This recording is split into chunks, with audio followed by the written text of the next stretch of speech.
Pernah buka HP mau balas satu chat aja, tapi 40 menit kemudian kita sudah nonton 30 video. Ini bukan kecanduan biasa. Semua konten itu sudah didesain untuk membuat kita semakin lemah dan sulit belajar. Di video kali ini kita akan membahas mengenai fenomena brain rot yang tidak banyak kita ketahui. Percaya nggak percaya, setiap hari kita itu pasti mengkonsumsi brain rot. Dan bagaimana cara kita bisa lepas? Kita harus bicara. Kita luruskan sesuatu. Brain rot itu bukan hanya sekedar meme absurd nih seperti Skibidi, Riz, Sigma, Mewing, dan sebagainya. Mungkin kita sering nih ketawain anak-anak Gen Z dan Alpha yang nonton konten-konten absurd seperti itu. Mungkin kita mikir, apaan sih? Gak jelas, brain rot. Tapi ternyata kita semua juga mengkonsumsi brain rot nih setiap hari tanpa kita sadari. Brain rot itu pokoknya semua hal yang membuat kita senang secara instan, secara mudah, dan terus-menerus nih. Dan seremnya, brain rot itu bisa kelihatan pintar. Pernah nonton 15 video produktivitas dalam satu kali duduk, ringkasan buku, atau kata-kata motivasi aja. Ujung-ujungnya tapi nggak ada yang berubah juga. Itu semua masih masuk dalam kategori brain rot. Dan jujur nih, gue sendiri juga sering banget nih melakukan hal ini. Dan kalau lu sendiri gimana? Informasi tidak menjamin transformasi. Pengetahuan tanpa aksi itu tidak berarti. Setiap hari kita konsumsi sangat banyak konten nih, tapi nggak belajar apa-apa. Itu kedua hal yang berbeda loh. Dan semakin lama, kita semakin susah nih membedakan hal itu. Tapi, kenapa sih otak kita suka sekali dengan hal-hal yang seperti ini, yang membuat kita malas? Otak kita bukan dirancang untuk sukses. Otak kita dirancang untuk bertahan hidup, yang biasanya dengan jalan yang paling gampang. Itulah kenapa scrolling shorts itu rasanya enak banget nih. Karena kita tinggal swipe-swipe aja dalam waktu 15-20 menit. Kita sudah dapat pengetahuan baru. Jadi kita merasa, sudah berkembang, sudah jadi lebih baik. Padahal itu cuma sekedar dopamin aja. Itu kan kita nggak repot-repot, nggak bekerja keras. Tapi kenyataannya, perkembangan nyata itu rasanya pelan banget. Jadi ketika kita baca buku, pasti rasanya akan sulit banget. Kita harus bergumul dengan ide-ide baru itu agar kita bisa mengerti. Tapi dari sanalah kita benar-benar bisa menjadikan ilmu itu milik kita. Ingat, lebih cepat dan lebih banyak itu gak selalu berarti lebih baik. Karena ada teori nih yang namanya cognitive load theory. Jadi yang artinya di dalam otak kita itu juga ada kapasitasnya yang bisa kita serap. Nah masalahnya, dengan tiap hari kita scrolling terus, itu kan informasi yang masuk banyak banget. Jadi yang kita serap nantinya, begitu ada yang penting-penting, sudah tidak bisa masuk lagi. Karena sudah masuk ke konten-konten yang gak penting, gak jelas ini. Kita kira brain rot itu hanya buang-buang waktu aja, menghabiskan waktu. Tapi kenyataannya enggak. Brain rot itu menghilangkan kemampuan berpikir kita. Brain rot menghilangkan masa depan kita yang seharusnya bisa kita raih. Perubahan dalam hidup tidak datang dari konsumsi, tapi dari aksi. Masalahnya, dengan konten-konten yang seperti ini, mereka itu mendorong kita untuk terus nonton terus, dan kita nggak jalan-jalan jadinya. Daya juang kita jadi semakin lemah nih, dan ketika kita kerja keras dan hasilnya nggak langsung keluar, kita jadi cepat merasa bosan, jadi cepat menyerah. You are what you eat.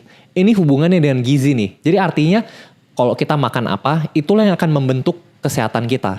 Nah tapi ini gue rasa bisa diaplikasikan juga ke konten. You are what you watch, what you scroll through. Jadi, kalau kita kebiasaan konsumsi konten-konten short form nih, yang instan, mudah, dan cepat, itu juga akan merubah cara pikir kita nih. Dikit-dikit langsung cari jalan pintas. Padahal dalam hidup itu kita butuh daya juang, kita harus bisa lewati prosesnya. Banyak hal yang tidak bisa kita lewati begitu saja. Kita harus ubah mindset kita soal usaha. Mendaki Gunung Everest itu berarti karena dia sulit. Kalau misalnya mudah, ya puncaknya itu nggak ada artinya. Sama dengan ilmu dan perubahan. Ilmu yang mudah didapat itu gak ada artinya, gak akan membawa perubahan. Ilmu yang harus kita gali dalam-dalam, yang harus kita pikirkan, itulah yang akan mengubah hidup kita menjadi lebih baik. Jadi sekarang kita udah tahu bahayanya nih. Jadi bagaimana cara kita bisa lepas dari hal ini? Yang paling pertama kita harus sadar dulu nih. Kita harus tracking setiap hari. Berapa banyak nih sebenarnya setiap hari kita menghabiskan waktu tiap hari buat nonton konten-konten gini. Mau konten edukasi sekalipun ya. Itu kita harus cek juga nih. Itu apakah kita nonton 30 konten edukasi yang berbeda. Kalau misalnya yang seperti itu pun, itu juga bahaya nih, karena kita kan nggak bisa serap semuanya. Jadi kita benar-benar harus selektif dalam memilih konten kita. Jadi pakai aplikasi tracking screen time dan dicatat juga ya, kita nonton apa aja nih kontennya.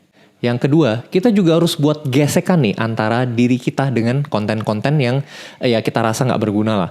Jadi coba deh pas nonton konten itu ya, biar nggak ketagihan, coba nyalain mode hitam putih di HP, mode grayscale. Jadi pada saat nonton biar gak begitu menarik ya dia hitam putih. Jadi kita gak ketagihan pengen lanjut nonton terus menerus. Selanjutnya kita juga pada saat nonton, biasa kan kalau udah di YouTube, di TikTok itu ada yang namanya algoritma nih.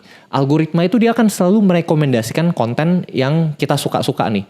Jadi ini sebenarnya memang ada baiknya. Jadi kita direkomendasikan konten yang memang kita suka. Dan itu juga bahaya sih. Bahayanya kenapa? Memang karena kita direkomendasikan terus, jadi kita lanjut nonton terus-menerus. Jadi solusinya menurut gue ya, kita harus setiap kali selesai nonton, coba dihapus aja deh historinya. Jadi biar kehapus juga algoritmanya, bener-bener biar kita direkomendasiin konten yang random aja. Jadi ini tujuannya apa? Biar kita nggak lanjut nonton terus-menerus, karena nanti kan begitu habis direkomendasiin konten selanjutnya. Jadi kalau kita sudah hapus history ini kan, kita sudah nggak direkomendasikan lagi sama algoritma. Jadi setiap kali kita menonton itu semua benar-benar sesuai intensi kita aja. Jadi kita memang lagi butuhnya apa, itu yang kita cari, baru itu yang kita nonton. Jadi jangan direkomendasikan terus-menerus. Dan yang selanjutnya nih, yang gak kalah penting ya, kita juga harus gantikan kebiasaannya. Jadi ingat ya, gue selalu ngomong, kebiasaan itu gak bisa kita hilangkan, yang bisa itu kita gantikan. Jadi coba deh, tukar konten-konten shorts TikTok yang cuma 30 detik itu diganti jadi long form content yang sekitar 1-2 jam. Jadi kita cari konten yang menggali lebih dalam, bukan lebih lebar. Dan juga misalnya daripada kita nonton ringkasan buku, coba baca bukunya beneran. Jadi gak apa-apa kita habiskan waktu beberapa jam buat baca buku. Daripada chattingan, coba ngobrol dengan orangnya langsung. Jadi gantikan kebiasaan yang instan dengan kebiasaan yang penuh makna, yang lebih mendalam. Dan yang selanjutnya ini penting juga kita harus lakukan yang namanya digital detox. Jadi sekarang ini kita sudah semakin lama, semakin tergantung sama HP. Semakin gak bisa lepas nih dari konten-konten ini. Ini bukan cuma anak-anak sih, yang udah tua pun banyak juga nih yang gak bisa lepas dari HP. Jadi ini penting bagi kita buat bisa secara sadar nih lepas dari HP. Jadi kita coba kurangin aja dulu pelan-pelan. Kita tes aja, bisa gak kita seharian tanpa HP? Gue yakin kita semua gak bisa nih.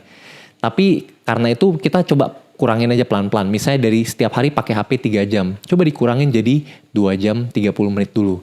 Jadi pelan-pelan sampai suatu saat kita bisa lepas dari HP seharian. Karena pilihan sadar nih. Kita pakai HP karena sadar. Bukan karena terpaksa. Bukan karena ketagihan.